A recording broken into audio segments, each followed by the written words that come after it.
I then came to a council meeting and we were talking about Rule of St Benedict, as one does, and thinking, how do we make it a little bit more accessible to people, which is where the Balanced Life project came up, which is to try to put into words a very ancient wisdom which comes from the Rule of St Benedict, and also the spirit of what he was trying to do, which was to help people to live life and live it in community and put it into a modern idiom. So I'm going to talk about the search for balance. And so there are, in fact, 4 keynotes, and you'll see when I present it to you, that they sort of make a whole. That's the idea about it, okay? So the opening words of The Road Less Travelled are, life is difficult. This pursuit for some form of balance is for each one of us, is set against whatever those particular challenges that we have are. Hopefully we have something big that helps us to balance out, but you can see we've got lots and lots of it's like showing the complexity of what it's actually really like life. You know, it's not just one thing against the other, it's one thing against lots and lots of different types of challenges. And this is the model which we have developed, and this comes from the research that Catherine was talking about at the very beginning. So we have listened to what the research was saying, and what we heard in what the young adults, 70 people responded, what we heard them say was that in fact there's 4 pillars which help us to build our lives, and they are purpose, having a sense of purpose, connection, being connected to other people, cultivating healthy habits. So whatever that means, it could be physical, mental health, it could be hobbies, anything which is like to help you to grow into a more rounded person and have discipline and things like that in your life. And the last one is impact, the impact that you have on the world and on others. So that's the sort of model which we've got. And if you look here, so for each of those pillars, there's a question. And the question is, for example, the purpose, why am I here? And then building connection, how do I relate to others? Cultivating healthy habits. When is it okay to focus on me? And then the last one, making an impact on the world. So I think the question is really then, how are we going to change the lives of people? What impact are we going to make on the world? So that's the 4th part of it. So the big finding for me in this research, and again, I'm obviously a remedial person, because when I tell you what my big finding was, you're going to think, Adam, you should have known that, okay? My big finding was that when I sent out the survey, I was trying to find out from people what made up a balanced life for them individually. Okay, so what is it that you do in order to make a balanced life individually? And then I realized that in fact, there is no such thing as a balanced life on its own, individually, because in fact we're all interconnected. So every decision that you make about whether you spend more or less time at work, more or less time on your hobbies, more or less time with your family, and all those things with your faith, all those things that make up your particular way of balancing out those balls, which we saw in the first graphic, inevitably it impacts on people around you, you know. So my choice to work in a company where I have to go off traveling and things like that, guess what? You know, do I live a balanced life, Barbara? Am I a paragon of a balanced life? No, I'm not, am I? No, so because it impacts on each other, you know, and really what you should be hearing is the 2 of us talk, because then you get to hear what it's really like, you know, and all those, let's say, compromises and sacrifices that you all make in order to live in harmony and to live a kind of balanced life. That's the reality of it. So that's why at the bottom of this it says, Sorry, it's a bit small, so I'll just read it out to you. How do I build my life with the help, support, and agreement of those with whom I am in relation? How do I do the same to help those people to build their lives? So it's as much about what I do for myself as it is what I do for others. And that's really important. I think for me that was like the most important thing to think about. And the other thing is that in the research which we did, there were no great revelations, I don't think, in terms of people. What did people say? They basically said we spend too much time on social media and too much time working, and we don't spend enough time praying, seeing our friends, doing hobbies, looking after our physical and mental health. Most of us don't feel that life is in balance. For women, it's 100% important. For men, it's less important. There's a little kind of 20% of men who don't care because they're sort of okay with just focusing on one thing, for example. And then the key issues that people wanted to focus on, physical and mental health, and developing better relationship skills, these types of things. So standing back from it all, no great revelations. But the interesting thing is this: the what is no surprise, the how is the big challenge. So really this weekend, we want to allow ourselves the time to think about the how. My particular focus in this talk is to talk about purpose. So that's what I'm going to talk about for the rest of this session. And so we all have a purpose. And the question is, where do we get that sense of purpose from? So I think some of us get it because we have it almost like instilled in us from the way we're brought up. Some of it get it through our education. I listen to a lot of podcasts. I love the moment in a podcast with a famous person when they say, do you know what? I was at school and this teacher really believed in me. And that's what it was. And there's always a moment in those like people's life story when somebody believed in you and you kind of thought, yes, you know, I can do it. So sometimes it's through great difficulty. And this is J.K. Rowling. And she literally thought her life had come to an end.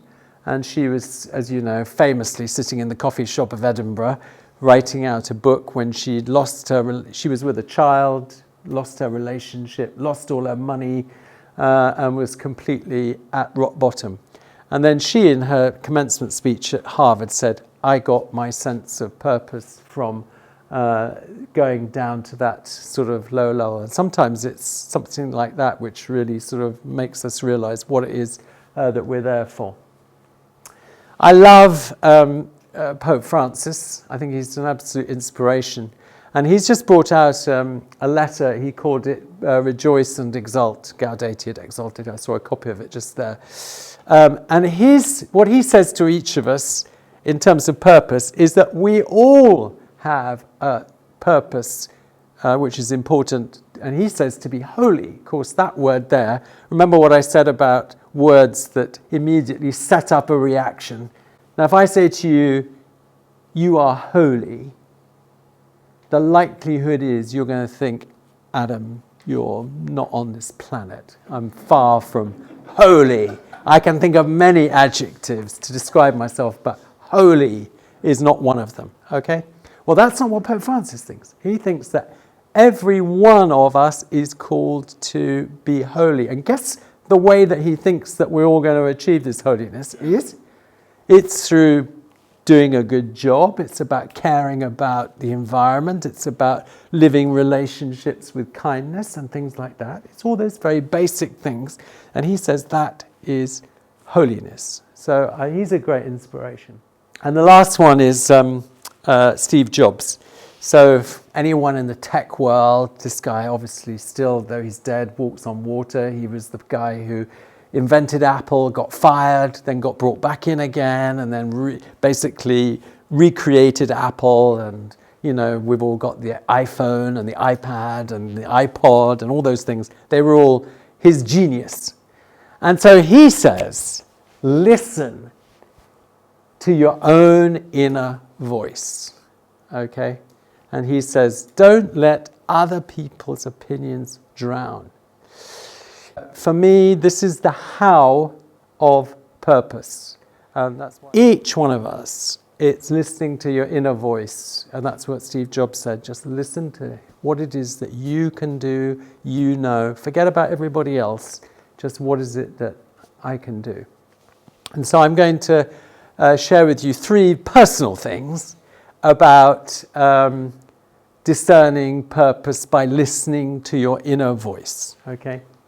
So the first is in silence. So the first way of hearing that inner voice is you've got to get rid of the noise. Now this photo here, these photos here are a thing called aumônerie, which is catechism for French kids.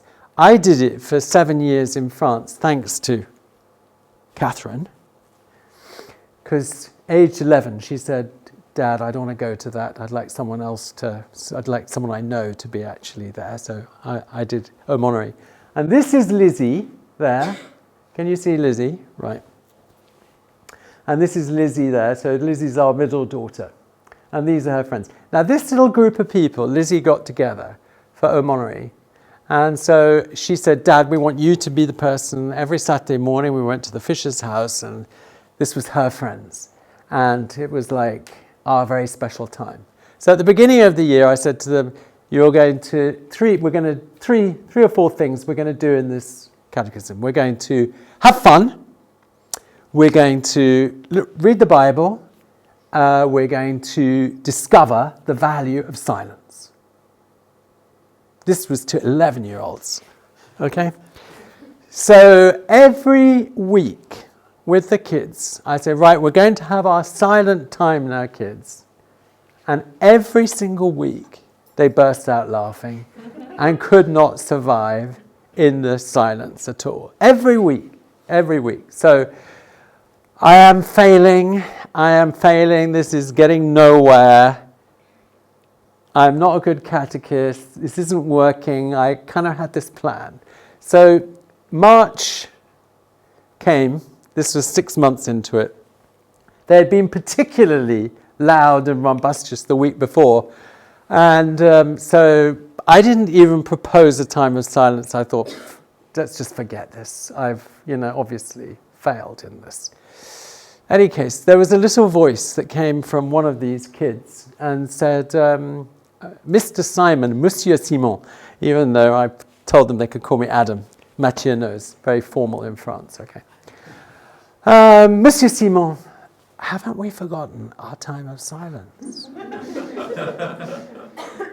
So I said, yes. And she said, I'd like to pray for the victims of the Madrid bombing. It was a day after the Madrid bombing. And the silence of those kids, even now it makes the hairs stand up, the silence of those kids was something so beautiful. And of course, it was their silence. It was their space. It wasn't me imposing something on them. Right, we're going to have silence now. No, silence isn't something that you can impose. You have to discover it. You have to go into it. And many of us are very afraid of silence. Many of us are very afraid of it because we kind of go into a place where, it's easy to love others, but not always easy to love ourselves. And when we go into that silence, we can maybe confront things we don't like. In any case, but those kids, they took me in with them into a beautiful space of silence. And so that's one way, the how of finding the purpose for each one of us is to just find that space in silence.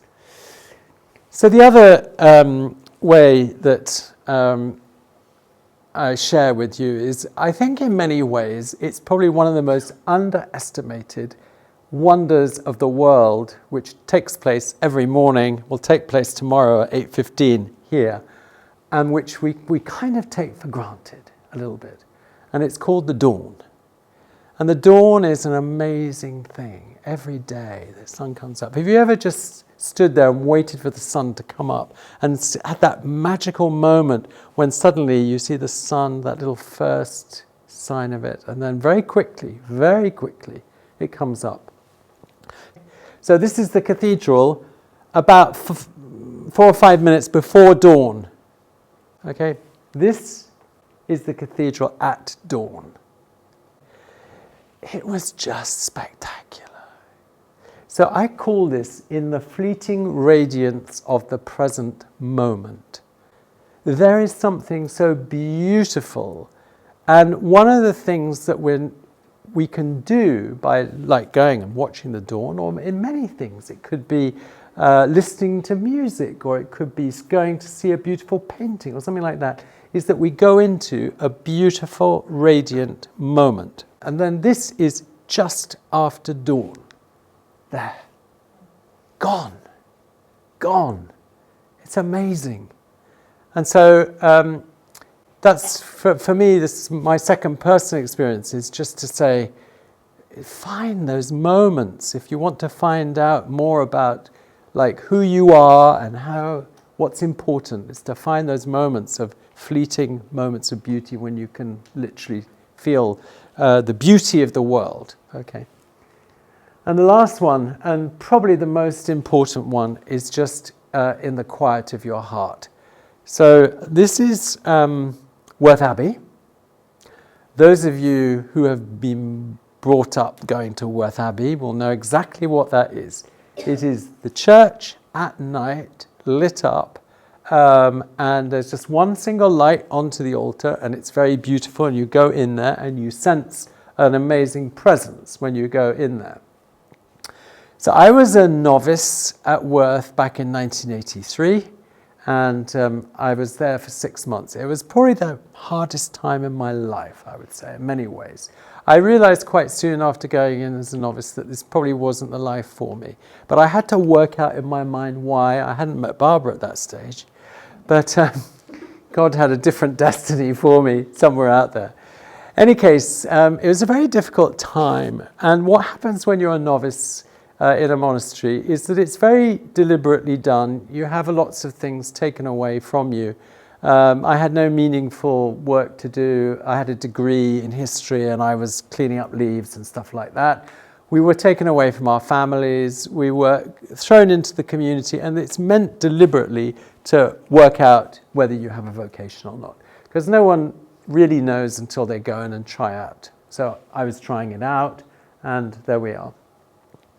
So stripped down as I was in that process, it was a time of being able to go into the quiet of your heart and find out a little bit more who you are.